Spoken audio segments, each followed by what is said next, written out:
Hi hello welcome back to S P Suryam life studio YouTube ಚಾನಲ್ಗೆ ನಿಮಗೆಲ್ಲ ಸ್ವಾಗತ ಸುಸ್ವಾಗತವನ್ನು ಕೊಡ್ತಾ ಇದ್ದೀನಿ ಸ್ನೇಹಿತರೆ. ಬನ್ನಿ ಮಾಡುವ ಹ್ಯಾಪಿ ವಾರ ಗುರುವಾರ ಎಲ್ಲರೂ ಸೇರಿ ಮಾಡೋಣ ವಿಶ್ವಕ್ಕೆ ನಮಸ್ಕಾರ ಅಂತ ಹೇಳ್ತಾ ಸ್ನೇಹಿತರೆ, ನಾವು ಯಾವುದೇ ಒಂದು ಕಾರ್ಯಕ್ರಮವನ್ನು ಶುರು ಮಾಡಬೇಕಂತಂದ್ರೆ ಮೊದಲು ಹೆತ್ತ ತಂದೆ ತಾಯಿಗೆ ಮತ್ತು ವಿಶ್ವಕ್ಕೆ ನಮಸ್ಕರಿಸಿ ಮತ್ತು ಧನ್ಯವಾದಗಳನ್ನು ತಿಳಿಸಿ ನಾವು ಕಾರ್ಯಕ್ರಮವನ್ನು ಶುರು ಮಾಡಿದ್ರೆ ಸ್ನೇಹಿತರೆ, ಆ ಕಾರ್ಯಕ್ರಮದಲ್ಲಿ ಎಲ್ಲವೂ 100% ಆಗಿ ನಮಗೆ ಸಕ್ಸಸ್ ಆಗಿ ದೊರೆತುಕೊಡುತ್ತೆ ಅಂತ ಹೇಳ್ತಾ, ಬನ್ನಿ ಸ್ನೇಹಿತರೆ ಇವತ್ತಿನ ಸಂಚಿಕೆಯನ್ನು ಶುರು ಮಾಡೋಣ. ಸ್ನೇಹಿತರೆ, ನಾವು ಇವತ್ತಿನ ಸಂಚಿಕೆಯಲ್ಲಿ ಬಹಳ ಅಂದ್ರೆ ಬಹಳ ಮುಖ್ಯವಾಗಿದೆ ಮತ್ತು ನಮ್ಮ ಶ್ವಾಸಕೋಶದ ಆರೋಗ್ಯ ಮತ್ತು ಶ್ವಾಸಕೋಶನ ಗಟ್ಟಿಯಾಗಿ ಸ್ಟ್ರಾಂಗ್ ಆಗಿ ಮಾಡೋಕೆ ಅಂತಾನೆ ಒಂದು ಬಹಳ ಅಂದ್ರೆ ಬಹಳ ಮುಖ್ಯವಾಗಿದೆ ಮತ್ತು ಹೊಸದಾಗಿ ಅಂತಾನೆ ಹೇಳ್ಬೋದು, ಹೊಸ ಹೊಸ ಪ್ರಾಣಾಯಾಮ ಅಂತಾನೆ ಹೇಳ್ಬೋದು ಸ್ನೇಹಿತರೆ. ಸೊ ಅದನ್ನ ತಿಳಿಯೋಣ. ಮತ್ತು ಸ್ನೇಹಿತರೆ, ನಾವು ಧ್ಯಾನ ಅಂದ್ರೆ ಪ್ರತಿನಿತ್ಯ ಧ್ಯಾನದಿಂದ ಮನಸ್ಸಿಗೆ ಸ್ನಾನ ಸ್ನೇಹಿತರೆ. ಸೊ ಇದು ಸ್ನೇಹಿತರೆ ಇವತ್ತಿನ ಸಂಚಿಕೆಯಲ್ಲಿ. ಮತ್ತು ಸ್ನೇಹಿತರೆ, ನಾವು ಪ್ರತಿನಿತ್ಯ ಧ್ಯಾನವನ್ನು ಮಾಡ್ತಾ ಇದ್ದೀವಿ ಮತ್ತು ಧ್ಯಾನದಿಂದ ನಾವೆಲ್ಲ ಹೇಗೆಲ್ಲ ನಮ್ಮ ದೇಹದಲ್ಲಿರೋ ಅಂಗಾಂಗಗಳಿಗೆ ಅವುಗಳ ಉಪಯೋಗ ಆಗುತ್ತೆ ಮತ್ತು ನಾವು ಧ್ಯಾನವನ್ನು ಹೇಗೆ ಶುರು ಮಾಡಬೇಕು ಅನ್ನೋದ್ರ ಬಗ್ಗೆ ಒಂದೊಂದಾಗಿ ನಾವು ತಿಳ್ಕೊಂಡು ಹೋಗೋಣ. ಬನ್ನಿ ಸ್ನೇಹಿತರೆ. ಸ್ನೇಹಿತರೆ, ದಯವಿಟ್ಟು ಯಾರು ಹೊಸದಾಗಿ ಈ ವಿಡಿಯೋನ ನೋಡ್ತಾ ಇದ್ದೀರಾ, ಸಬ್ಸ್ಕ್ರೈಬ್ ಆಗಿ ಮತ್ತು ನೀವು ಆರೋಗ್ಯವಾಗಿರಿ ಮತ್ತು ನಿಮ್ಮ ಕುಟುಂಬಸ್ಥರ ಎಲ್ಲರನ್ನು ಆರೋಗ್ಯವಾಗಿರಿಸಿ ಅಂತ ಹೇಳ್ಬಿಟ್ಟು ನಾನು ಕೇಳ್ಕೊಳ್ತೀನಿ ಸ್ನೇಹಿತರೆ. ಬನ್ನಿ ಸ್ನೇಹಿತರೆ, ಧ್ಯಾನವನ್ನು ಶುರು ಮಾಡೋಣ. ಸ್ನೇಹಿತರೆ, ಧ್ಯಾನವನ್ನು ನಾವು ಶುರು ಮಾಡ್ಬೇಕಂತಂದ್ರೆ ಮೊದಲನೇದಾಗಿ ನಾವೇನ್ ಮಾಡಬೇಕು, ಒಂದು ನಿರ್ಮಲ ಪ್ರದೇಶವನ್ನು ನಾವು ಆಯ್ಕೆ ಮಾಡಬೇಕು ಸ್ನೇಹಿತರೆ. ನಿರ್ಮಲ ಪ್ರದೇಶ ನಾವು ಯಾಕೆ ಆಯ್ಕೆ ಮಾಡಬೇಕು ಅಂತಂದ್ರೆ ಗೊತ್ತಾಯ್ತಲ್ಲ ಸ್ನೇಹಿತರೆ. ನಿರ್ಮಲ ಪ್ರದೇಶ ನಾವು ಧ್ಯಾನವನ್ನು ಮಾಡುವಾಗ ನಮಗೆ ಅಲ್ಲಿ ಯಾವುದೇ ಒಂದು ಅಡಚಣೆಗಳು ಇರಬಾರ್ದು. ಅಂದ್ರೆ ನಮಗೆ ಅಲ್ಲಿ ನಾವು ಧ್ಯಾನವನ್ನು ಮಾಡುವಾಗ ನಮಗೆ ಯಾವುದು ಒಂದು ಡಿಸ್ಟರ್ಬೆನ್ಸ್ಗಳು ನಮಗೆ ಆಗಬಾರ್ದು. ಸೊ ಅದರಿಂದ ನಾವು ಒಂದು ನಿರ್ಮಲ ಪ್ರದೇಶವನ್ನು ನಾವು ಆಯ್ಕೆ ಮಾಡ್ಕೋಬೇಕು ಸ್ನೇಹಿತರೆ. ಮತ್ತು ನಿರ್ಮಲ ಪ್ರದೇಶವನ್ನು ನಾವು ಆಯ್ಕೆ ಮಾಡಿದ ನಂತರ ಸ್ನೇಹಿತರೆ, ಅಲ್ಲಿ ನಾವು ಡೈರೆಕ್ಟ್ ಆಗಿ ನೆಲದ ಮೇಲೆ ಕುಳಿತುಕೋಬಾರ್ದು ಸ್ನೇಹಿತರೆ. ಯಾಕಂತಂದ್ರೆ ನಾವು ನಿರ್ಮಲ ಪ್ರದೇಶದಲ್ಲಿ ನಾವು ಡೈರೆಕ್ಟ್ ಆಗಿ ಅಲ್ಲಿ ನೆಲದ ಮೇಲೆ ಕುಳಿತುಕೊಳ್ಳೋದ್ರಿಂದ ಅಲ್ಲಿ ನಮಗೆ ಸಿಗೋತಕ್ಕಂತ ನಕಾರಾತ್ಮಕ ಮತ್ತು ಸಕಾರಾತ್ಮಕ ಶಕ್ತಿಗಳು ಅಲ್ಲಿ ಇರ್ತವೆ. ಅಂದ್ರೆ ಪಾಸಿಟಿವ್ ಮತ್ತು ನೆಗೆಟಿವ್ ಎನರ್ಜಿಗಳು ಅಲ್ಲಿ ಇರ್ತವೆ ಸ್ನೇಹಿತರೆ. ನಮಗೆ ಪಾಸಿಟಿವ್ ಎನರ್ಜಿ ಸಿಗ್ಬೇಕಂತಂದ್ರೆ ಮತ್ತು ನಾವು ಸಕಾರಾತ್ಮಕ ಶಕ್ತಿ ನಮಗೆ ಸಿಗ್ಬೇಕಂತಂದ್ರೆ ನಾವು ಒಂದು ಯೋಗ ಮ್ಯಾಟ್ ಆಗಲಿ, ಇಲ್ಲ ಒಂದು ಚಾಪೆ ಆಗಲಿ, ಇಲ್ಲ ಒಂದು ಚೆನ್ನಾಗಿರೋ ವಸ್ತ್ರವನ್ನು ನೆಲದ ಮೇಲೆ ಹಾಕೊಂಡು ಅದ್ರ ಮೇಲೆ ಕೂತ್ಕೊಂಡು ಧ್ಯಾನ ಮಾಡೋದು ಬಹಳ ಅಂದ್ರೆ ಬಹಳ ಉತ್ತಮ ಸ್ನೇಹಿತರೆ. ಅದಾದ ನಂತರ ಈಗ ನಾವು ಒಂದು ನಿರ್ಮಲ ಪ್ರದೇಶವನ್ನು ಆಯ್ಕೆ ಮಾಡಿದ್ದೀವಿ ಮತ್ತು ಅಲ್ಲಿ ನಾವು ಒಂದು ಯೋಗ ಮ್ಯಾಟ್ ಆಗಲಿ ಅಥವಾ ನಮ್ಮ ಹತ್ರ ಚಾಪೆ ಆಗಲಿ ಚೆನ್ನಾಗಿರೋ ವಸ್ತ್ರವನ್ನಾಗಲಿ ನೆಲದ ಮೇಲೆ ಹಾಕೊಂಡು ನಾವು ಈಗ ಧ್ಯಾನ ಮಾಡೋಕ್ಕೆ ಕೂತ್ಕೊಳ್ತೀವಿ ಸ್ನೇಹಿತರೆ. ಧ್ಯಾನವನ್ನು ಮಾಡ್ಕೊಂಡು ಕೂತ್ಕೊಳ್ಳೋದಂದ್ರೆ ನಮ್ಮ ಶಾರೀರಿಕವಾಗಿ ಆಸನಗಳಲ್ಲಿ ಕುತ್ಕೊಳ್ಳೋದು ಬಹಳ ಮುಖ್ಯವಾಗುತ್ತೆ ಸ್ನೇಹಿತರೆ. ನೀವೇನೋ 15 ನಿಮಿಷದಿಂದ 30 ನಿಮಿಷವರೆಗೆ ಮಾಡ್ತಾ ಇದ್ದೀರೋ, ನೀವು ಯಾವ ತರ ಪ್ಲಾನ್ ಮಾಡ್ಕೊಳ್ತೀರೋ ಅದ್ರ ಮೇಲೆ ಡಿಪೆಂಡ್ ಆಗಿ ನೀವು ಕುಳಿತುಕೊಂಡು ಧ್ಯಾನ ಮಾಡುವಾಗ ಸ್ನೇಹಿತರೆ ನಿಮ್ಗೆ ಕೈಕಾಲು ನೋವುಗಳು, ಸೊಂಟ ನೋವುಗಳು ಈ ತರ ಬರಬಾರ್ದು. ಅವಾಗ ನೀವು ಕೆಲವೊಂದು ಆಸನಗಳಲ್ಲಿ ನೀವು ಕುಳಿತುಕೋಬೇಕಾಗತ್ತೆ. ನೋಡಿ, ಈಗ ನಾನು ಕುಳಿತುಕೊಂಡಿರೋದು ಇದು ಸುಖಾಸನ ಮತ್ತು ವಜ್ರಾಸನ. 2 ಕಾಲು ಹಿಂದೆ ಹಾಕೊಂಡು ವಜ್ರಾಸನದಲ್ಲಿ ಕೂಡ ನೀವು ಮಾಡ್ಕೋಬಹುದು. ನೀವು ಧ್ಯಾನ ಮಾಡುವಾಗ ಯಾವುದೇ ತರ ನೀವು ಕಾಲು ತೊಂದರೆ ಮತ್ತು ಸೊಂಟ ತೊಂದರೆ ಈ ತರ ನೋವುಗಳು ಇರೋರು ನೀವು ಆರಾಮದಾಯಕವಾಗಿ ಚೇರ್ ಮೇಲೆ ಕೂತ್ಕೊಂಡು, ಸೋಫಾ ಮೇಲೆ ಕೂತ್ಕೊಂಡು ನೀವು ಆರಾಮದಾಯಕವಾಗಿ ನೀವು ಮಾಡ್ಕೋಬಹುದು ಸ್ನೇಹಿತರೆ. ಇದರಲ್ಲಿ ಯಾವುದೇ ಅಡ್ಡಿ ಇಲ್ಲ. ಮುಖ್ಯವಾಗಿ ನಮಗೆ ಬೇಕಾಗಿರುತ್ತದೆ ಕಾಲು ನೋವಾಗಿರ್ಲಿ, ಸೊಂಟ ನೋವಾಗಿರ್ಲಿ, ಏನಾದರೂ ಮೈಕೈ ನೋವಾಗಿರ್ಲಿ, ಆ ಥರ ತೊಂದರೆಗಳು ಇರೋದು ಇಲ್ಲಿ ಗಮನಕ್ಕೆ ಬರಲ್ಲ ಸ್ನೇಹಿತರೆ. ಮುಖ್ಯವಾಗಿ ನಾವು ಧ್ಯಾನವನ್ನು ಹೇಗೆ ಧ್ಯಾನಿಸ್ತೀವಿ ಮತ್ತು ನಾವು ಧ್ಯಾನವನ್ನು ಮಾಡುವಾಗ ಆ ಧ್ಯಾನದ ಮೇಲೆ ಎಷ್ಟು ಗಮನವನ್ನು ಹರಿಸ್ತೀವಿ, ಎಷ್ಟು ಇಂಟ್ರೆಸ್ಟ್ ಇಂದ ನಾವು ಧ್ಯಾನವನ್ನು ಮಾಡ್ತೀವಿ ಅನ್ನೋದು ಬಹಳ ಮುಖ್ಯವಾಗುತ್ತೆ. ಅಂದ್ರೆ ನಾವು ಕ್ವಾಲಿಟಿ ಆಫ್ ಮೆಡಿಟೇಷನ್ ಅನ್ನೋದು ಬಹಳ ಮುಖ್ಯವಾಗುತ್ತೆ ಸ್ನೇಹಿತರೆ. ಸೊ ಈಗ ನಾವು ಆಸನದಲ್ಲಿ ಕೂತ್ಕೊಳ್ಳಿ, ಸುಖಾಸನದಲ್ಲಿ ಕೂತ್ಕೊಂಡಿದ್ದೀವಿ ಮತ್ತು ಕೈಯಲ್ಲಿ ಬಂದ್ರೆ ನಿಮಗೆ ಇದು ಬಂದ್ಬಿಟ್ಟು ಚಿನ್ಮುದ್ರ ಆಸನ ಸ್ನೇಹಿತರೆ. ಈ ತರ ನೀವು ಕೂತ್ಕೊಂಡು ಧ್ಯಾನವನ್ನು ಮಾಡ್ಕೋಬಹುದು. ಮತ್ತು ಇದು ಚಿನ್ಮುದ್ರಾಸನ. ಮತ್ತು ಇಲ್ಲಿ ನೋಡಿ, ಇದು ಹುಸ್ಸಾಸನ ಸ್ನೇಹಿತರೆ. ಹೀಗೆ ಹೀಗೆ ಮಾಡ್ಕೊಂಡು ಹೀಗೆ ಕೂತ್ಕೊಳ್ಳೋದ್ರಿಂದ ಇದು ಹುಸ್ಸಾಸನ. ಸೊ ನಿಮಗೆ ಯಾವ ಆಸನ ಆಗತ್ತೆ ಕಂಫರ್ಟ್ ಆಗುವ ಆಸನದಲ್ಲಿ ಕುಳಿತುಕೊಳ್ಳಿ ಸ್ನೇಹಿತರೆ. ಮತ್ತು ನಾವೀಗ ಬನ್ನಿ, ಈಗ ಒಂದು ನಿರ್ಮಲ ಪ್ರದೇಶ ಆಯ್ಕೆ ಮಾಡಿದ್ವಿ ಮತ್ತು ಆ ಜಾಗದಲ್ಲಿ ಒಂದು ಯೋಗ ಮ್ಯಾಟ್ ಅನ್ನು ಹಾಕಿದ್ವಿ ಮತ್ತು ನಾವು ಯೋಗ ಮ್ಯಾಟ್ ಮೇಲೆ ಕುಳಿತುಕೊಂಡು ಈಗ ಸುಖಾಸನದಲ್ಲಿ ಕೂತ್ಕೊಂಡು ಮತ್ತು ಕೈಯನ್ನು ನಾವು ಹುಸ್ಸಾಸನದಲ್ಲಿ ನಾನು ಕುಳಿತುಕೊಂಡಿದ್ದೀನಿ ಸ್ನೇಹಿತರೆ. ಮತ್ತು ಈಗ ನಾವು ಧ್ಯಾನವನ್ನು ಶುರು ಮಾಡಬೇಕಂತಂದ್ರೆ ಮೊದಲನೇದಾಗಿ ಬೆನ್ನು ಮೂಳೆಯನ್ನು ನೇರವಾಗಿ ಇಟ್ಕೊಳ್ಳಿ ಮತ್ತು ಕಣ್ಣನ್ನು ಮುಚ್ಚಿ ಸ್ನೇಹಿತರೆ. ಒಂದು ದೀರ್ಘವಾದ ಉಸಿರು ಸ್ನೇಹಿತರೆ. ಆಳವಾದ ಉಸಿರನ್ನು ತಗೊಂಡು ಆರಾಮದಾಯಕವಾಗಿ ಉಸಿರನ್ನು ಬಿಡಿ. ಮತ್ತು ಸ್ನೇಹಿತರೆ, ನಾವೀಗ ಬಿಟ್ಟಿರೋ ಉಸಿರಲ್ಲಿ ನಾವು ಏನೇ ಒತ್ತಡ ಇದ್ರೂ ಮತ್ತು ನಮ್ಮ ದೇಹವನ್ನು ಸಡಿಲಿಸಿ ಮನಸ್ಸನ್ನು ಹಗರ ಮಾಡಿ ಧ್ಯಾನ ಮಾಡೋದು ಬಹಳ ಉತ್ತಮ ಸ್ನೇಹಿತರೆ. ಈಗ ಬನ್ನಿ, ಧ್ಯಾನದ ಫೌಂಡೇಶನ್ ಎನ್ನಲ್ಪಟ್ಟಂತ ಓಂಕಾರ ಭ್ರಮರಿ ಪ್ರಾಣಾಯಾಮಗಳನ್ನು ನಾವು ಮಾಡೋಣ. ಮೊದಲನೇದಾಗಿ ಸ್ನೇಹಿತರೆ, ನಾವು ಓಂಕಾರವನ್ನು ಶುರು ಮಾಡೋಣ ಸ್ನೇಹಿತರೆ. ಓಂಕಾರವನ್ನು ನಾವು ಶುರು ಮಾಡ್ಬೇಕಂತಂದ್ರೆ ನೋಡಿ, ಈಗ ಆರಾಮದಾಯಕ ಸುಖಾಸನದಲ್ಲಿ ಕುಳಿತುಕೊಂಡು ಮತ್ತು ಬೆನ್ನು ಮೂಳೆಯನ್ನು ನೇರ ಮಾಡಿ ಕಣ್ಣನ್ನು ಮುಚ್ಕೊಳ್ಳಿ ಸ್ನೇಹಿತರೆ. ಆರಾಮದಾಗಿ ಕಣ್ಣನ್ನು ಮುಚ್ಚಿ ಈಗ ಸ್ನೇಹಿತರೆ, ನೀವು ಹೊಸದಾಗಿ ಧ್ಯಾನವನ್ನು ಶುರು ಮಾಡ್ತಾ ಇದ್ದೀರಿ ಅಂದ್ರೆ ಕಣ್ಣು ತೆರೆದು ಆಸನಗಳನ್ನು ನೋಡಿ ಮತ್ತು ಕಣ್ಣು ಮುಚ್ಕೊಂಡು ಆಸನಗಳನ್ನು ಕಂಟಿನ್ಯೂ ಮಾಡಿ ಸ್ನೇಹಿತರೆ. ಈಗ ನೋಡಿ, ನಿಮಗೆ ಹೊಸದಾಗಿ ನೀವು ನೋಡ್ತಿರೋರು ನಿಮಗೆ ಎಷ್ಟಾಗುತ್ತೆ ಓಂಕಾರವನ್ನು ಮಾಡುವಾಗ ಎಷ್ಟಾಗುತ್ತೋ 10 ಸೆಕೆಂಡ್ ಆಗಲಿ 15 ಸೆಕೆಂಡ್ ಆಗಲಿ ನೀವು ಆರಾಮದಾಯಕವಾಗಿ ಉಸಿರು ತಗೊಂಡು ಓಂಕಾರವನ್ನು ಮಾಡಿ ಸ್ನೇಹಿತರೆ.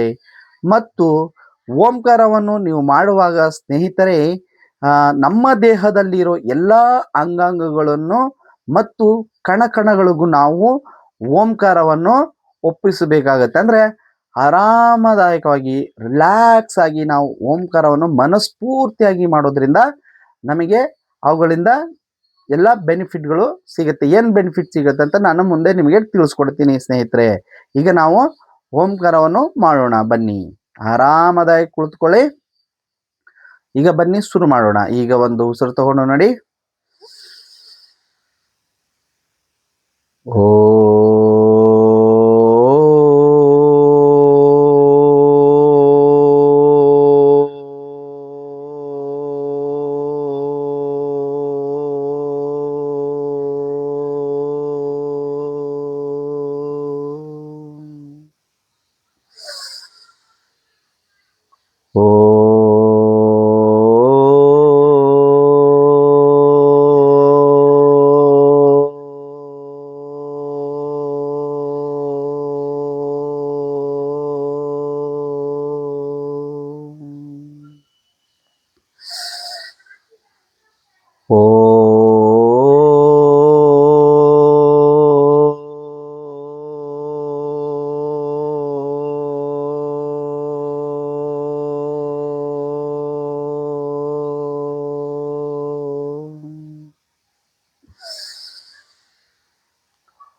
ಈಗ ಒಂದು ದೀರ್ಘಾದ ಉಸಿರು ತಗೊಂಡು ಉಸಿರು ಬಿಡಿ ಮತ್ತು ಕೈಯನ್ನು ರಿಲೀಸ್ ಮಾಡಿ 2 ಕೈಯನ್ನು ಒರೆಸ್ಕೊಂಡು ಕಣ್ಣಿನ ರೆಪ್ಪೆಯನ್ನು ಒರೆಸಿ ಆರಾಮವಾಗಿ ಕಣ್ಣನ್ನು ತೆರೆಯಿರಿ ಸ್ನೇಹಿತರೆ.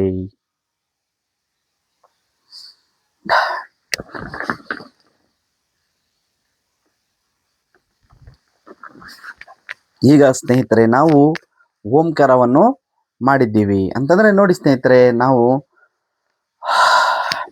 ಓಂಕಾರವನ್ನು ಮಾಡುವಾಗ ನಮ್ಮ ದೇಹದಲ್ಲಿ ಇರಲ್ಲ ಕಣಕಣಗಳಿಗೂ ನಾವು ಆನಂದಿಸ್ತಾ ಆ ಓಂಕಾರವನ್ನು ಮಾಡೋದ್ರಿಂದ ನಮ್ಮ ಕುತ್ತಿಗೆಯ ಕೆಳಭಾಗ ಎಲ್ಲವಕ್ಕೆ ಸ್ಪರ್ಶವನ್ನು ಕೊಟ್ಟು ಮತ್ತು ನಮ್ಮ ಶ್ವಾಸಕೋಶವನ್ನು ಉಸಿರಾಟದ ವ್ಯಾಯಾಮವನ್ನು ಮಾಡಿಸತಕ್ಕಂಥದ್ದು ಮಾಡುತ್ತೆ. ಮತ್ತು ಮುಖ್ಯವಾಗಿ ಸ್ನೇಹಿತರೆ, ನಮಗೆ ನಮ್ಮ ಧ್ವನಿಪೆಟ್ಟಿಗೆ ಏನಿದೆಯಲ್ಲ ಸ್ನೇಹಿತರೆ, ಧ್ವನಿಪೆಟ್ಟಿಗೆಯ ಆರೋಗ್ಯವನ್ನು ಕಾಪಾಡತಕ್ಕಂಥದ್ದು. ಅದಕ್ಕೆ ಥೈರಾಯ್ಡ್ಗಳು ಬರಲಿ ಮತ್ತೊಂದೇನೇ ಸಮಸ್ಯೆಗಳು ಬಂದರೆ ಅದು ನಿವಾರಣೆ ಮಾಡತಕ್ಕಂಥದ್ದು ಮಾಡುತ್ತೆ. ಮತ್ತು ಸ್ನೇಹಿತರೆ, ಮುಖ್ಯವಾಗಿ ನಮ್ಮ ರಾಗ ಬೆಳವಣಿಗೆ ಅಂದರೆ ನಾವೇನೋ ಹಾಡಾಡೋರಾಗಿರಲಿ ಮತ್ತು ಆ್ಯಂಕರಿಂಗ್ ಆಗಿರಲಿ, ಸ್ಕೂಲ್ಗಳಲ್ಲಿ ಆಫೀಸ್ಗಳಲ್ಲಿ ಬೋಧನೆಗಳು ಮಾಡೋದಾಗಿರಲಿ ಮತ್ತು ನ್ಯೂಸ್ ಪೇಪರ್ ಓದೋರಾಗಿರಲಿ, ಪ್ರತಿಯೊಬ್ಬರಿಗೆ ನಮಗೆ ಧ್ವನಿ ಮುಖ್ಯವಾಗಿ ಬೇಕಾಗತ್ತ ಸ್ನೇಹಿತರೆ. ನಾವು ಏನು ಓದುವಾಗ ಶಬ್ದಗಳು ಸ್ಪಷ್ಟತೆ ಮತ್ತು ನಾವು ಹಾಡಲಿಕ್ಕೆ ಮತ್ತು ನಾವು ಮಾತಾಡಲಿಕ್ಕೆ ನಮ್ಮ ರಾಗ ವೃದ್ಧಿ ಆಗತ್ತೆ ಮತ್ತು ಅದರ ಬೆಳವಣಿಗೆ ಆಗೋದ್ರಿಂದ ನಮಗೆ ನೀವು ಮಾಡೋ ಎಲ್ಲ ಕೆಲಸಗಳಲ್ಲಿ ಅನುಕೂಲವಾಗುತ್ತೆ ಸ್ನೇಹಿತರೆ. ಸೊ ಅದರಿಂದ ನೀವು ಇವೆಲ್ಲ ಬೆನಿಫಿಟ್ಸ್ಗಳು ನಿಮಗೆ ದೊರೆಯಬೇಕಂತಂದರೆ ಪ್ರತಿನಿತ್ಯ 21 ಬಾರಿ ಓಂಕಾರವನ್ನು ನೀವು ಆರಾಮವಾಗಿ ಮಾಡ್ಕೋಬಹುದು ಸ್ನೇಹಿತರೆ. ಸೊ ಬನ್ನಿ ಸ್ನೇಹಿತರೆ, ಈಗ ನಾವು ಓಂಕಾರ ಮಾಡಿದ್ದೀವಿ ಮತ್ತು ನೆಕ್ಸ್ಟ್ ಭ್ರಾಮರಿ ಪ್ರಾಣಾಯಾಮವನ್ನು ನಾವು ಶುರು ಮಾಡೋಣ. ಭ್ರಾಮರಿ ಪ್ರಾಣಾಯಾಮದಲ್ಲಿ ಹಲವಾರು ವಿಧಗಳಿವೆ ಮತ್ತು ಸ್ನೇಹಿತರೆ, ಭ್ರಾಮರಿ ಪ್ರಾಣಾಯಾಮಗಳು ನಮಗೆ ನಮ್ಮ ದೇಹದಲ್ಲಿರೋ ಯಾವ ಅಂಗಾಂಗಗಳಿಗೆ ಅನಾರೋಗ್ಯದ ಸಮಸ್ಯೆ ಇದೆ ಅದರ ಮೇಲೆ ಕೂಡ ಮಾಡ್ಬೋದು. ಮತ್ತು ನೀವು ಪ್ರತಿನಿತ್ಯ ಭ್ರಾಮರಿ ಪ್ರಾಣಾಯಾಮ ಮಾಡೋದ್ರಿಂದ ಬಹಳ ಅಂದರೆ ಬಹಳ ಬೆನಿಫಿಟ್ಗಳು ನಮಗೆ ದೊರೆಯುತ್ತವೆ ಸ್ನೇಹಿತರೆ. ಬನ್ನಿ ಈಗ ನಾನು ಮುಖ್ಯವಾಗಿ ತೋರಿಸ್ತೀನಿ ನೋಡಿ. ಭ್ರಾಮರಿ ಪ್ರಾಣಾಯಾಮ ನಾವು ಮಾಡೋದ್ರಿಂದ ಹಲವು ಆಸನಗಳು ಮತ್ತು ಅವುಗಳಿಂದ ನಮ್ಮ ದೇಹಕ್ಕೆ ಯಾವ ಅಂಗಗಳಿಗೆ ಅನುಕೂಲ ಆಗುತ್ತೆ ಅಂದ್ಬಿಟ್ಟು ತಿಳಿಸ್ಕೊಡ್ತೀನಿ ನೋಡಿ. ಇದು ಮುಖ್ಯವಾಗಿ ನೋಡಿ, ಕೈ ಈ ಥರ ಹಿಡೀರಿ ಸ್ನೇಹಿತರೆ. ಹೆಬ್ಬೆರಳಿದೆಲ್ಲ ಇದು ಕಿರುಬೆರಳಿಗೆ ಹೀಗೆ ಮುಟ್ಟಿ ಇದನ್ನು ನಾವು ಮಡಚಿ ಇದನ್ನು ಮಾಡೋದ್ರಿಂದ ನಮಗೆ ನಿದ್ರೆಹೀನತೆಯ ಸಮಸ್ಯೆಗಳು, ಅರ್ಧ ತಲೆನೋವುಗಳು, ಆ ಥರ ಏನೇ ಸಮಸ್ಯೆ ಇದೆ ಅಂತಂದರೆ ಇದು ದೂರವಾಗತಕ್ಕಂಥದ್ದು ಆಗತ್ತೆ ಸ್ನೇಹಿತರೆ. ಇನ್ನೊಂದು ಆಸನ ಇದರಲ್ಲಿ ಅಂತಂದರೆ ಕಿರುಬೆರಳು ನೋಡಿ, ಈ ಥರ ಬೆರಳುಗಳನ್ನು ಹೀಗೆ ನಮ್ಮ ಕಿವಿಯ ಮುಚ್ಚಳವನ್ನು ನಾವು ಹೀಗೆ ಮುಚ್ಚಿ ಭ್ರಾಮರಿ ಪ್ರಾಣಾಯಾಮವನ್ನು ಮಾಡುವಾಗ ಈ ಥರ ಇದನ್ನು ಸೇಕ್ ಮಾಡಬೇಕು. ಈ ಥರ ಮಾಡೋದ್ರಿಂದ ಕೂಡ ನಿಮಗೆ ನಿದ್ರೆ ಸಮಸ್ಯೆ ಇರೋರಿಗೆ ಮತ್ತು ಅರ್ಧ ತಲೆನೋವು ಇರೋರಿಗೆ, ಮೈಗ್ರೇನ್ ಇರೋರಿಗೆ ಇದು ಅನುಕೂಲ ಆಗತ್ತೆ ಅಂತ ಹೇಳ್ತೀನಿ ಸ್ನೇಹಿತರೆ. ಮತ್ತು ಇನ್ನೂ ಒಂದು ಬಂದ್ಬಿಟ್ಟು ನೋಡಿ, ಹೀಗೆ 3 ಬೆರಳನ್ನು ಹೀಗೆ ಮಡಚಿ ಹೆಬ್ಬೆರಳನ್ನು ಮಧ್ಯದಲ್ಲಿ ಮಡಚಿ ಮತ್ತು ಕಿರುಬೆರಳನ್ನು ಅದರಿಂದ ಮುಚ್ಚಿ ಶಂಖಪುಷ್ಪ ಇದು ಆದಿ ಮುದ್ರಾ ಮತ್ತು ಇದು ಶಂಖಮುದ್ರ ಅಂತ ಹೇಳ್ಬಿಟ್ಟು ಹೇಳ್ತೀವಿ.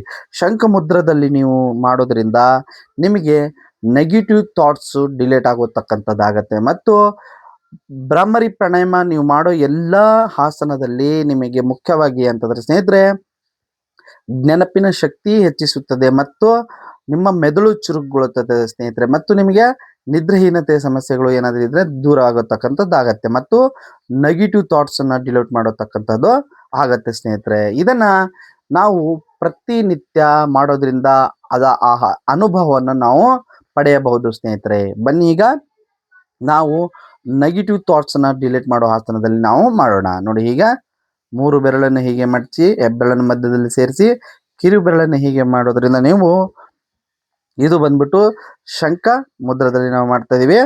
ಸೊ ಇದರಲ್ಲಿ ನಾವು ಭ್ರಾಮರಿ ಪ್ರಾಣಾಯಾಮವನ್ನು ಮಾಡೋಣ ಸ್ನೇಹಿತರೆ. ಸೊ ಈಗ ನೋಡಿ, ಆರಾಮವಾಗಿ ಕುಳಿತುಕೊಳ್ಳಿ, ಬೆನ್ನು ಮೂಳೆ ನೇರವಾಗಿರಲಿ, ಕಣ್ಣನ್ನು ಮುಚ್ಚಿ ಪ್ರಾಣಾಯಾಮನ ಮಾಡಿ ಸ್ನೇಹಿತರೆ. ಇದು ಶಂಖ ಮುದ್ರಾ, ಇದು ಬಂದ್ಬಿಟ್ಟು ಭ್ರಾಮರಿ ಪ್ರಾಣಾಯಾಮ ನೋಡಿ. ಈಗ ಹೊಸದಾಗಿ ಮಾಡೋರು ಯಾವುದೇ ಕಾರಣಕ್ಕೂ ಭಯ ಪಡೋದು ಬೇಡ ಸ್ನೇಹಿತರೆ, ಆತಂಕ ಬೇಡ, ರಿಲ್ಯಾಕ್ಸ್ ಆಗಿರಿ ಮತ್ತು ಧ್ಯಾನವನ್ನು ಕಲ್ತ್ಕೊಳ್ಳೋದನ್ನ ಶುರು ಮಾಡಿ ಸ್ನೇಹಿತರೆ.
ಈಗ ಕೈಯನ್ನು ರಿಲೀಸ್ ಮಾಡಿ, ಎರಡು ಕೈಯನ್ನು ಒರೆಸಿ, ಕಣ್ಣಿನ ರೆಪ್ಪೆಯನ್ನು ಒರೆಸಿ, ಆರಾಮಾಗಿ ಕಣ್ಣನ್ನು ತೆರೆಯಿರಿ ಸ್ನೇಹಿತರೆ.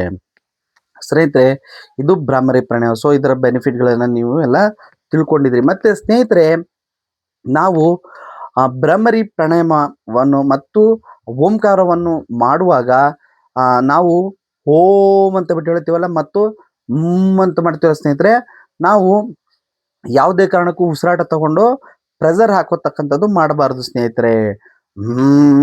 ಈ ತರ ಬೇಡ. ಓ ಅಂದ್ರೆ ಈ ತರ ಬೇಡ. ನಾವು ಪ್ರೆಷರ್ನ ಹಾಕ್ಬಾರ್ದು. ಸರಳವಾಗಿ ಮಾಡತಕ್ಕಂಥದ್ದು, ಉಸಿರನ್ನು ಮೇಲೆತ್ತಿ ತೆಳು ರಾಗದಲ್ಲಿ ಮಾಡತಕ್ಕಂಥದ್ದು. ನೋಡಿ, ಓಂ ಹೀಗೆ ಈ ತರ ಒತ್ತಡವನ್ನು ಹಾಕಿ ಮಾಡಬಾರ್ದು. ಭ್ರಾಮರಿ ಪ್ರಾಣಾಯಾಮ ಕೂಡ ಹೀಗೇನೆ, ನಾವು ಮೂಗಿನ ಮೇಲಿಂದ ಮಾತ್ರ ನಾವು ಮಾಡತಕ್ಕಂಥದ್ದು. ಹೀಗೆ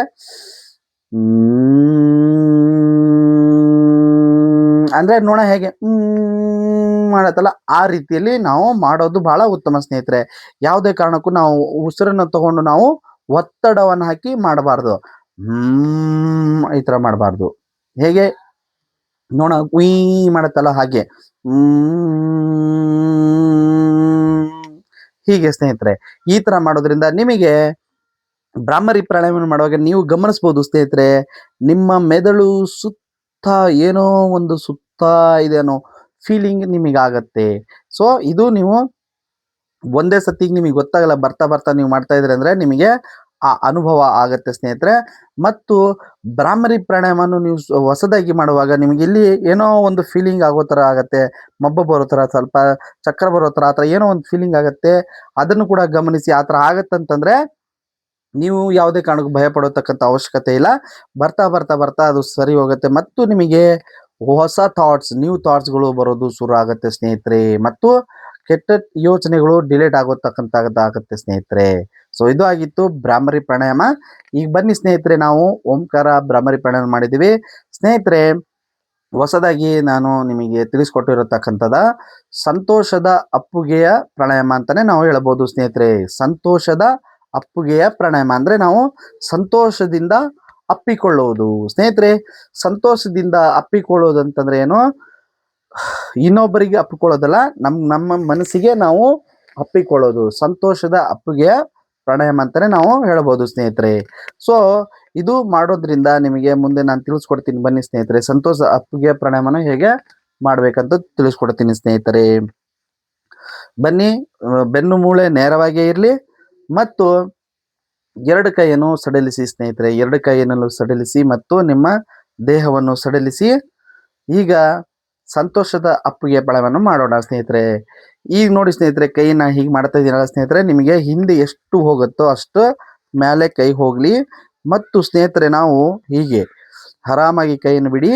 ಮತ್ತು ಸಂತೋಷದ ಅಪ್ಪುಗೆಯ ಪ್ರಾಣಾಯಾಮ ಮಾಡ್ಬೇಕಂತಂದ್ರೆ ಕೈ ಪೂರ್ತಿ ಎಷ್ಟು ಹೋಗುತ್ತೆ ಅಷ್ಟು ಹೋಗಿ ನಾವು ಉಸಿರನ್ನು ಹೀಗೆ ಮೇಲೆ ಬಿಡಾಗ ಉಸಿರನ್ನ ತಗೋಬೇಕು, ಒಳಗಡೆ ತಗೋಬೇಕು.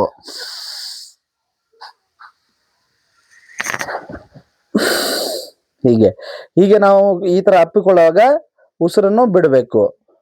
ಮತ್ತು ಈ ಕೈ ಪೊಸಿಷನ್ಗಳು ಚೇಂಜ್ ಆಗ್ತಾ ಇರ್ಬೇಕು. ಈ ಕೈ ನೋಡಿ, ಎಡಗೈ ಮೇಲೆ ಹೋಗಿದೆ ಮತ್ತು ಈಗ ನಾವು ಒಳಗಡೆ ಉಸಿರು ತಗೊಳ್ತೀವಿ ಮತ್ತು ಉಸಿರನ್ನು ಬಿಡ್ತೀವಿ. ಅವಾಗ ಮತ್ತೆ ಕೈ ಪೊಸಿಷನ್ ಕೂಡ ಎಡಗೈ ಮೇಲೆ ಇದ್ದಿದ್ದು ಎಡಗೈ ಕೆಳಗಡೆ ಬಂದೆ. ಈ ತರ ಸ್ನೇಹಿತರೆ, ಉಸಿರು ಒಳಗೆ, ಉಸಿರು ಹೊರಗೆ, ಉಸಿರು ಒಳಗೆ, ಉಸಿರು ಹೊರಗೆ, ಹೀಗೆ ಸ್ನೇಹಿತರೆ ನಿಮ್ಮ ಕೈ ಪೊಸಿಷನ್ ಕೂಡ ಚೇಂಜ್ ಆಗ್ತಾ ಇರಬೇಕು ಮತ್ತು ಉಸಿರಾಟ ಕೂಡ ಚೇಂಜ್ ಆಗಬೇಕು. ಈ ತರ ನಾವು ಹೀಗೆ ಮಾಡುವಾಗ ಉಸಿರನ್ನು ಹೊರಗಡೆ ಬಿಡಬೇಕು ಮತ್ತು ಉಸಿರು ಒಳಗಡೆ ತಗೋಬೇಕು ಮತ್ತು ಉಸಿರು ಹೀಗೆ ಮಾಡುವಾಗ ಹೊರಗಡೆ ಬಿಡಬೇಕು. ಈ ತರ ನೋಡ್ಕೊಳ್ಳಿ ಸ್ನೇಹಿತರೆ. ವಿಡಿಯೋವನ್ನು ನೋಡಿಕೊಂಡು ಆರಾಮದಾಯಕವಾಗಿ ಮಾಡಿ ಮತ್ತು ಇದನ್ನ ನೀವು ಮಾಡ್ತಾ ಇದ್ದೀರಿ ಅಂತಂದ್ರೆ 1 ನಿಮಿಷ 2 ನಿಮಿಷದಲ್ಲಿ ನಿಮಗೆ ಖುಷಿ ಕೊಡತಕ್ಕಂಥದ್ದು ಮಾಡುತ್ತೆ ಮತ್ತು ಆ ಅನುಭವವನ್ನು ನೀವು ಪಡೆದುಕೊಳ್ಳಬಹುದು ಸ್ನೇಹಿತರೆ. ನೋಡಿ, ಉಸಿರು ಹೊರಗೆ, ಉಸಿರು ನಾವೀಗ ಒಳಗಡೆ ತಗೋಬೇಕು, ಕೈ ಮೇಲೆ ಮಾಡಬೇಕು. ಉಸಿರು ಒಳಗೆ, ಉಸಿರು ಹೊರಗೆ, ಉಸಿರು ಒಳಗೆ, ಉಸಿರು ಹೊರಗೆ. ಹೀಗೆ ಸ್ನೇಹಿತರೆ ಬನ್ನಿ ಮಾಡುವ. ನಾನು ಮಾಡಿ ತೋರಿಸ್ತೀನಿ ನೋಡಿ.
ಹೀಗೆ ಸ್ನೇಹಿತರೆ ನೋಡಿ, ಇದು ಮಾಡುವಾಗ ಒಂದು ದೀರ್ಘಾದ ಉಸಿರು ತಗೊಂಡು ಉಸಿರು ಬಿಡಿ ಸ್ನೇಹಿತರೆ. ಇದು ನೀವು ಮಾಡುವಾಗ ಅಮೇಜಿಂಗ್ ಅಂತಾನೆ ಅನ್ಸುತ್ತೆ ಮತ್ತು ನಮ್ಮ ಹೃದಯಕ್ಕೆ, ನಮ್ಮ ಮನಸ್ಸಿಗೆ ಸಂತೋಷ ಅಂದ್ರೆ ಸಂತೋಷ ಸ್ನೇಹಿತರೆ. ಅದಕ್ಕೆ ಇದನ್ನ ಸಂತೋಷದ ಅಪ್ಪುಗೆಯ ಪ್ರಾಣಾಯಾಮ ಅಂತ ಹೇಳ್ಬಿಟ್ಟು ಕರೀತಾರೆ ಸ್ನೇಹಿತರೆ. ಇದು ಬಂದ್ಬಿಟ್ಟು ಮುಖ್ಯವಾಗಿ ನೀವು ಮಾಡ್ಬೇಕಾಗಿರೋದಂತಂದ್ರೆ, ನಿಮ್ಮ ಹೃದಯದ ಆರೋಗ್ಯ ಏನಾದರೂ ಸಮಸ್ಯೆ ಇದೆ ಅಂತಂದ್ರೆ, ಅಂದ್ರೆ ಜಾಸ್ತಿ ಸಿವಿಯರ್ ಆಗಿರೋದು, ನೀವು ಹಾರ್ಟ್ ಸರ್ಜರಿ ಇಮಿಡಿಯೇಟ್ ಆಗಿ ಮಾಡಿಸಿದೀನಿ ಅಂತಂದ್ರೆ ಬೇಡ, ಸ್ವಲ್ಪ ಕ್ರಮೇಣ ನೀವು ಆಪರೇಷನ್ ಮಾಡಿಕೊಂಡು 1 ತಿಂಗಳು 1.5-2 ತಿಂಗಳು ಆದ ನಂತರ ನೀವು ಮಾಡ್ಕೊಂಡ್ರೆ ಒಳ್ಳೇದು. ಮತ್ತು ಚೆನ್ನಾಗಿರೋರು ನೀವು ಪ್ರತಿನಿತ್ಯ ಮಾಡೋದ್ರಿಂದ ನಿಮಗೆ ಹೃದಯದ ಸಮಸ್ಯೆ ಬರಲ್ಲ ಸ್ನೇಹಿತರೆ. ಪ್ರತಿನಿತ್ಯ ನಾವು ಈ ಪ್ರಾಣಾಯಾಮವನ್ನು ಮಾಡೋದ್ರಿಂದ ಹೃದಯದ ಆರೋಗ್ಯ ಚೆನ್ನಾಗಿರುತ್ತೆ ಮತ್ತು ಹೃದಯದ ಸಮಸ್ಯೆಗಳನ್ನು ನಾವು ದೂರ ಮಾಡಬಹುದು ಸ್ನೇಹಿತರೆ. ಸೊ ಇದನ್ನ ನೀವು ಖಂಡಿತ ನೀವು ಮಾಡಿ ಮತ್ತು ಇದರ ಅನುಭವ ಆವಾಗಲೇ 1-2 ನಿಮಿಷದಲ್ಲೇ ಪಡೆಯತಕ್ಕಂಥದ್ದಾಗತ್ತೆ ಸ್ನೇಹಿತರೆ. ಸೊ ಇದು ಒಂದು ಸಟ್ಟು ಆರಾಮದಾಯಕವಾಗಿ ಮಾಡ್ಕೋಬಹುದು. ನೀವು 10 ಬಾರಿ ಮಾಡ್ಕೋಬಹುದು.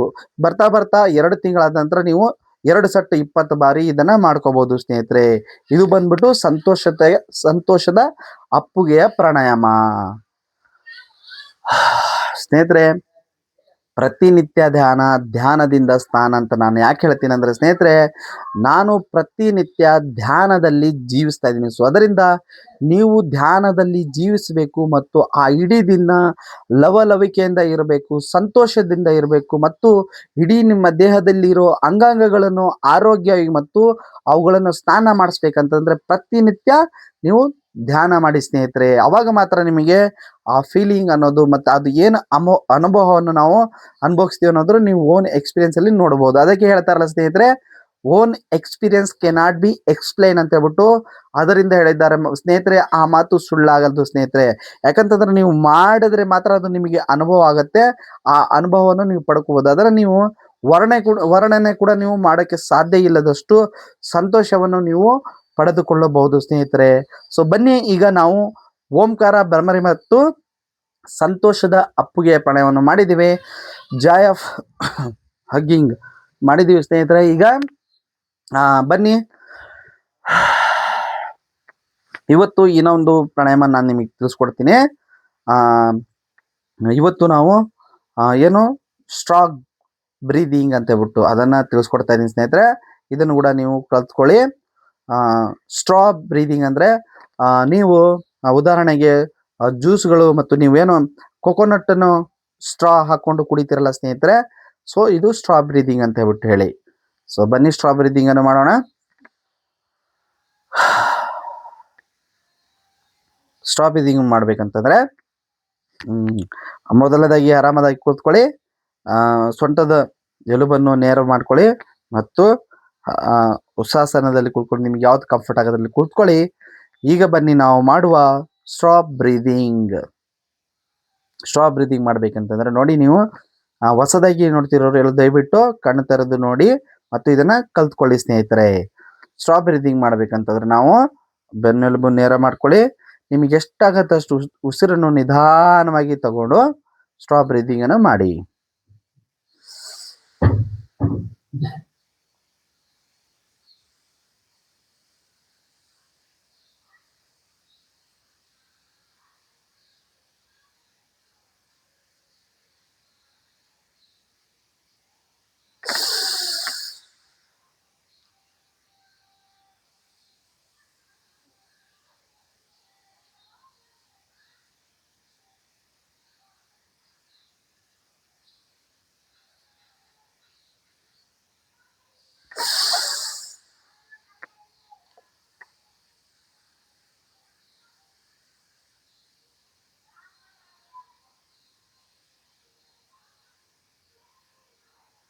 ಸ್ನೇಹಿತರೆ, ನಾವು ಉಸಿರನ್ನು ತಗೊಂಡು ನಾವು ಹೇಗೆ ಎಳಿನೀರನ್ನು ಕುಡಿಯೋಗ ಅದು ಸ್ಟ್ರಾ ಹಾಕೊಂಡು ಹೇಗೆ ಎಳಿತೀವಿ, ಅದೇ ತರ ಇದನ್ನ ಸ್ಟ್ರಾ ತರ ಉಸಿರನ್ನು ಬಿಡ್ಬೇಕು. ಹೀಗೆ ಈ ತರ ನೀವು ನಿಧಾನವಾಗಿ ಬಿಡತಕ್ಕಂಥ, ನಿಮ್ಗೆ ಎಷ್ಟಾಗತ್ತೋ ಅಷ್ಟು ನಿಧಾನವಾಗಿ ಆಳವಾಗಿ ಉಸಿರು ತಗೊಂಡು ನಿಧಾನವಾಗಿ ಉಸಿರನ್ನು ಬಿಡತಕ್ಕಂಥದ್ದು ಸ್ನೇಹಿತರೆ. ನೋಡಿ,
ಹೀಗೆ ಸ್ನೇಹಿತರೆ.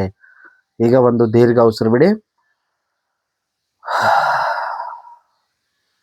ಇದು ಸ್ಟ್ರಾ ಬ್ರೀದಿಂಗ್ ಅಂತಾರೆ ಸ್ನೇಹಿತರೆ.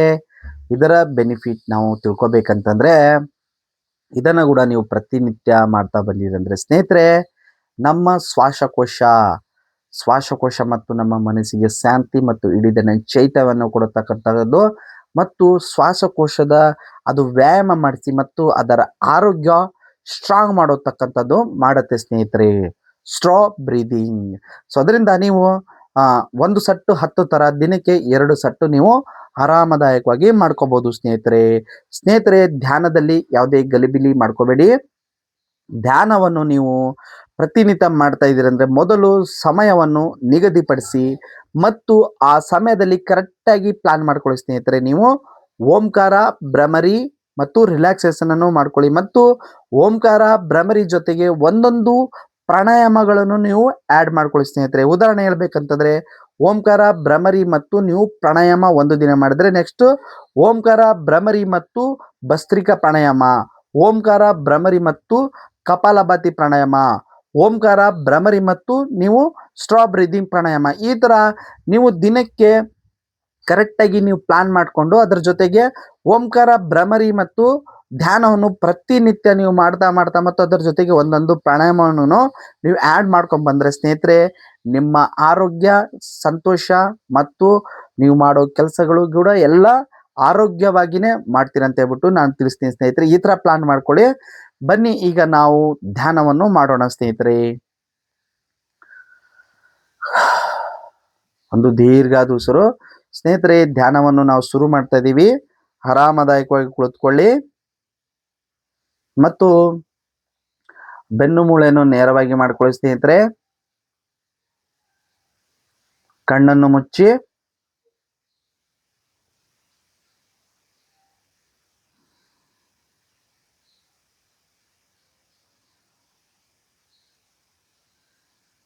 ಮುಚ್ಚಿದ ತಕ್ಷಣ ಸ್ನೇಹಿತರೆ, ನಮಗೆ ಹಲವಾರು ಯೋಚನೆಗಳು ಬರೋಕೆ ಶುರು ಆಗ್ತವೆ.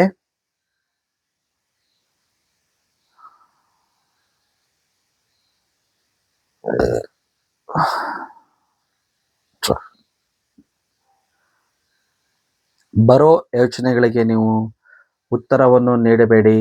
ಒಳ್ಳೆ ಯೋಚನೆಗಳಾಗಲಿ ಕೆಟ್ಟ ಯೋಚನೆಗಳಾಗಲಿ ಏನೇ ಯೋಚನೆಗಳಾದರೂ ಆ ಬರೋ ಯೋಚನೆಗೆ ಬರ್ತಾ ಇರಲಿ, ಹೋಗ್ತಾ ಇರ್ತಾವೆ ಸ್ನೇಹಿತರೆ. ಬರೋದು ಬರ್ತಾ ಇರ್ತಾವೆ, ಹೋಗೋದು ಹೋಗ್ತಾ ಇರ್ತವೆ. ನೀವು ಆರಾಮದಾಯಕ ಕೂತ್ಕೊಳ್ಳಿ ಮತ್ತು ನಾನೇ ನಿಮಗೆ ಬೋಧನೆಯನ್ನು ಮಾಡ್ತಾ ಇದ್ದೀನಿ, ಇದನ್ನು ಮಾತ್ರ ಕೇಳ್ಕೊಳ್ತಾ ಇರಿ. ನೀವು ಧ್ಯಾನ ಮಾಡ್ತಾ ಇರ್ಬೇಕಂದ್ರೆ ಸ್ನೇಹಿತರೆ, ಯಾವ ರೀತಿ ಅಂತಂದ್ರೆ, ಉದಾಹರಣೆ, ನೀವು ಒಂದು ಹಾಡನ್ನು ಕೇಳ್ತೀರ ಸ್ನೇಹಿತರೆ. ಆ ಹಾಡು ಹೇಗೆ ಹೋಗ್ತಾ ಇರುತ್ತೆ ಹೇಳ್ಬೇಕಂತಂದ್ರೆ, ಆ ಹಾಡು ಹೇಗೆ ಹೋಗ್ತಾ ಇರುತ್ತೆ ಅಂತಂದ್ರೆ, ನಾವು ಆ ಹಾಡನ್ನು ನಾವು ಹೇಗೆ ಕೇಳಿಸ್ತಾ ಇರ್ತೀವಿ, ಆ ಥರ ನಾವು ಆ ಹಾಡನ್ನು ಕೇಳ್ಕೊಂಡು ಹೋಗೋ ಥರ ಧ್ಯಾನವನ್ನು ಹಾಗೆ ಮಾಡ್ತಾ ಹೋಗ್ತಾ ಇರಬೇಕು ಸ್ನೇಹಿತರೆ. ಯಾವುದನ್ನು ನೀವು ನೆನಪಲ್ಲಿ ಇಟ್ಕೊಳ್ಳೋ ಅವಶ್ಯಕತೆ ಇಲ್ಲ ಮತ್ತು ಅದರ ಮೇಲೆ ಗಮನವನ್ನು ಹರಿಸತಕ್ಕಂಥ ಅವಶ್ಯಕತೆ ಇಲ್ಲ. ನೀವು ಏನನ್ನು ಕೂಡ ಮಾಡಬೇಕಾಗಿಲ್ಲ ಸ್ನೇಹಿತರೆ. ನೀವು ಆರಾಮದಾಗಿ ಕುಳಿತುಕೋಬೇಕು ಅಷ್ಟೇ ಸ್ನೇಹಿತರೆ. ನಾನೇನನ್ನು ನಿಮಗೆ ಬೋಧನೆ ಮತ್ತು ಏನನ್ನು ತಿಳಿಸ್ಕೊಡ್ತಾ ಇರ್ತೀನಿ ಅದನ್ನು ಮಾತ್ರ ನೀವು ಕೇಳ್ಕೊಂಡು ಆರಾಮದಾಯಕವಾಗಿ ಶಾಂತಿವಾಗಿ ಕುಳಿತುಕೋಬೇಕು ಸ್ನೇಹಿತರೆ. ಒಂದು ಹಾಡಿನ ರೀತಿ ಸ್ನೇಹಿತರೆ, ಒಂದು ಹಾಡನ್ನು ನಾವು ಹೇಗೆ ಕೇಳ್ತಾ ಇರ್ತೀವಿ ಹಾಗೆ ನಾವು ಧ್ಯಾನವನ್ನು ಮಾಡಬೇಕು. ರಿಲ್ಯಾಕ್ಸ್ ಆಗಿ ಕೂತ್ಕೊಳ್ಳಿ. ಕಣ್ಣನ್ನು ಮುಚ್ಚಿ ಬೆನ್ನು ಮೂಳೆಯನ್ನು ನೇರವಾಗಿ ಇಟ್ಕೊಳ್ಳಿ. ರಿಲ್ಯಾಕ್ಸ್ ಆಗಿ ಕೂತ್ಕೊಳ್ಳಿ ಸ್ನೇಹಿತರೆ.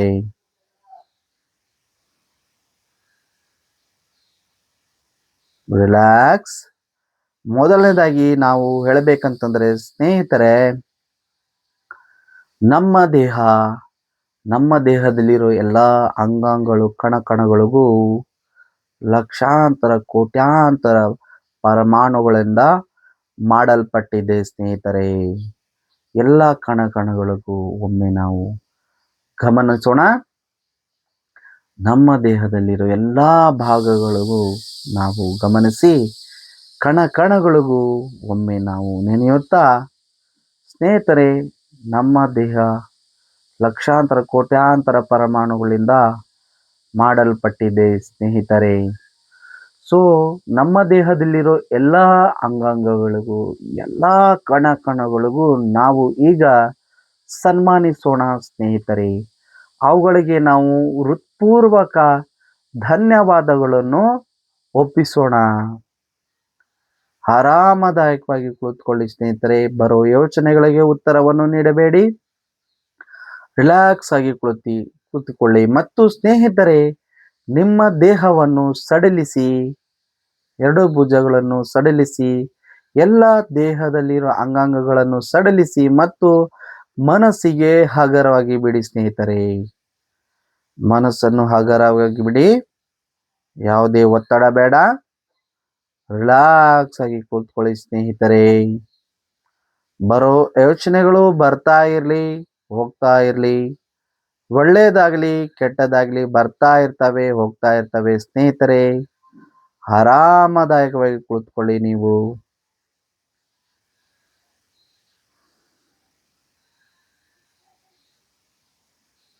ರಿಲ್ಯಾಕ್ಸ್.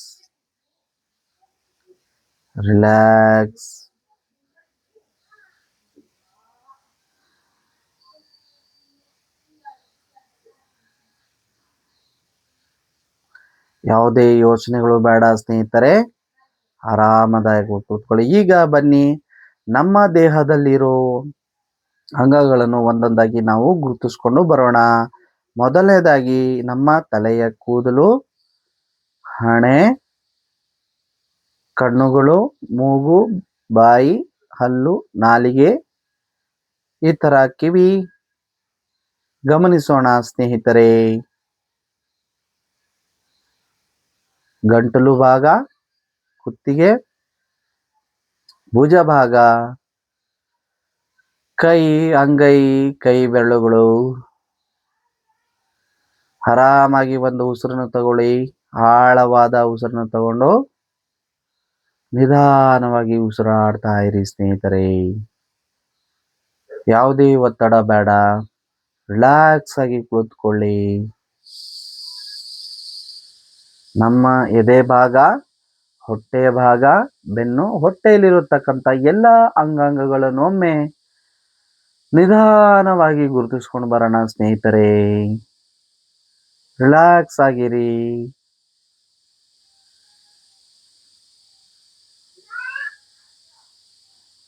ಸೊಂಟ ಭಾಗ, ತೊಡೆ ಭಾಗ, ಮೊಣಕಾಲು, ಕಾಲು ಬೆರಳುಗಳು, ಕಾಲು ಪಾದ, ಈ ತರ ಸ್ನೇಹಿತರೆ ಎಲ್ಲವನ್ನು ನಿಧಾನವಾಗಿ ಒಂದೊಂದಾಗಿ ಗುರುತಿಸ್ಕೊಂಡು ಬರೋಣ. ಮತ್ತು ಪ್ರತಿನಿತ್ಯ ನಾವು ಧ್ಯಾನದಲ್ಲಿ ನಮ್ಮ ದೇಹದಲ್ಲಿ ಇರತಕ್ಕಂಥ ಅಂಗಾಂಗಗಳನ್ನು ನಾವು ಗುರುತಿಸ್ಕೊಂಡು ಬರೋದ್ರಿಂದ ಸ್ನೇಹಿತರೆ ಅವುಗಳ ಚಲನವಲನೆ ಮತ್ತು ಅವುಗಳಲ್ಲಿ ಅನಾರೋಗ್ಯದ ಸಮಸ್ಯೆಗಳು ಇದೆ ಅಂದ್ರೆ ನಾವು ಪ್ರಿಕಾಷನ್ ತಗೊಳ್ಬಹುದು. ಅದರಿಂದ ಪ್ರತಿನಿತ್ಯ ಧ್ಯಾನದಿಂದ ನಾವು ಸ್ನಾನವನ್ನು ಮಾಡೋದು ಬಹಳ ಇಂಪಾರ್ಟೆಂಟ್ ಆಗಿರುತ್ತೆ ಸ್ನೇಹಿತರೆ. ರಿಲ್ಯಾಕ್ಸ್ ಆಗಿ ಕುಳಿತುಕೊಳ್ಳಿ.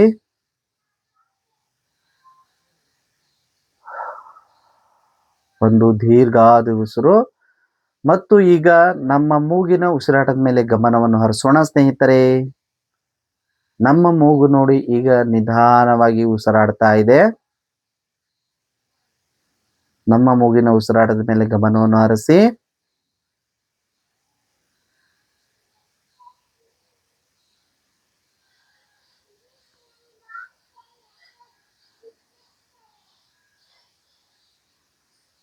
ಸ್ನೇಹಿತರೆ, ನೀವು ಧ್ಯಾನವನ್ನು ಮಾಡುವಾಗ ನಿಮ್ಮ ಸೊಂಟದ ಎಲುಬನ್ನು ನೇರವಾಗಿ ಮಾಡ್ಕೊಂಡಿರ್ತೀರಾ.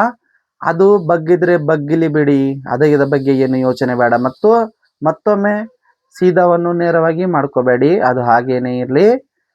ನೀವು ರಿಲ್ಯಾಕ್ಸ್ ಮಾಡ್ತಾ ಮತ್ತು ಧ್ಯಾನ ಮಾಡ್ತಾ ಎಷ್ಟು ಶ್ರದ್ಧೆಯಿಂದ ಧ್ಯಾನವನ್ನು ಮಾಡಿದ್ದೀರ ಅಂತ ಹೇಳ್ಬಿಟ್ಟು ಅದು ತೋರಿಸ್ಕೊಡುತ್ತೆ ಸ್ನೇಹಿತರೆ. ಅದೇ ಪೊಸಿಷನ್ ಅಲ್ಲಿ ಯಾವುದೇ ಆತಂಕ ಬೇಡ. ಮೂಗಿನ ಉಸಿರಾಟದ ಮೇಲೆ ಗಮನ ಹರಿಸಿ. ಈಗ ಸ್ನೇಹಿತರೆ, ನಿಮ್ಮ ಸಮಯ ಆದ ನಂತರ ನೀವು 15 ನಿಮಿಷ ಮಾಡ್ತಾ ಇದ್ದೀರೋ, 30 ನಿಮಿಷ ಮಾಡ್ತಾ ಇದ್ದೀರೋ, ಆದ ನಂತರ ನೀವು ಕೈಯನ್ನು ರಿಲೀಸ್ ಬಿಡಿ ಮತ್ತು 2 ಕೈಯನ್ನು ಚೆನ್ನಾಗಿ ಉಜ್ಜಿಕೊಂಡು ಕಣ್ಣಿನ ರೆಪ್ಪೆಯನ್ನು ಒರೆಸಿ ಆರಾಮದಾಯಕವಾಗಿ ಕಣ್ಣನ್ನು ತೆರೆಯಿರಿ. ಒಂದು ದೀರ್ಘಾದ ಉಸಿರು ಸ್ನೇಹಿತರೆ. ನೋಡಿ ಸ್ನೇಹಿತರೆ, ನಾವು ಧ್ಯಾನವನ್ನು ಮಾಡಿದ್ದೀವಿ ಮತ್ತು ಈಗ ಕಣ್ಣಿನ ತೆರೆದ ನಂತರ ನಮಗೆ ಒಂದು ಹೊಸ ಬೆಳಕು, ಹೊಸ ಚೈತನ್ಯ ಸ್ನೇಹಿತರೆ. ಆಹಾಹಾ ಸ್ನೇಹಿತರೆ, ಇದು ಯಾರು ಧ್ಯಾನ ಮಾಡ್ತಿರೋ ಅವ್ರಗಳಿಗೆ ಮಾತ್ರ ಸಾಧ್ಯ. ಮತ್ತು ಆ ಒಂದು ಅನುಭವ ನಾವೇನು ಅನುಭವಿಸ್ತೀವಿ ಅದು ನಾವು ಹೇಳಕ್ಕೆ ಆಗತಕ್ಕಂಥದ್ದು, ಅದು ಬೆಲೆನೆ ಕಟ್ಟಲಾಗತಕ್ಕಂಥದ್ದು ಅನುಭವ ಅಂತಾನೆ ನಾವು ಹೇಳಬಹುದು ಸ್ನೇಹಿತರೆ. ಅದಕ್ಕೆ ನಾನು ನಿಮ್ಗೆ ಹೇಳ್ತೀನಿ, own experience cannot be explain ಅಂತ ಹೇಳ್ಬಿಟ್ಟು.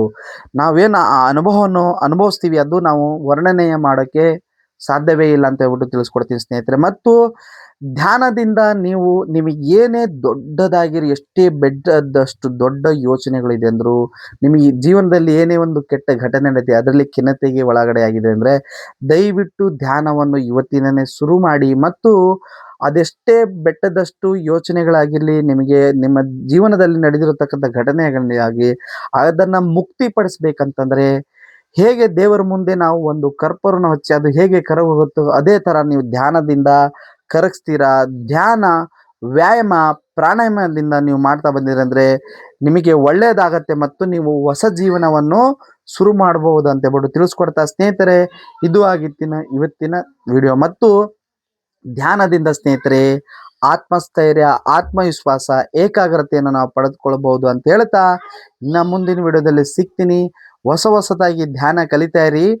ಧ್ಯಾನ ಪ್ರತಿನಿತ್ಯ ಸ್ನಾನ ಅಂತ ಹೇಳ್ಬಿಟ್ಟು ಹೇಳ್ತಾ ಸಮಸ್ತ ಲೋಕ ಸುಖಿನೋ ಭವಂತು. ಓಂ ಶಾಂತಿ ಶಾಂತಿ ಶಾಂತಿ. ಎಲ್ಲರಿಗೂ ಅಭಿನಂದನೆಗಳು.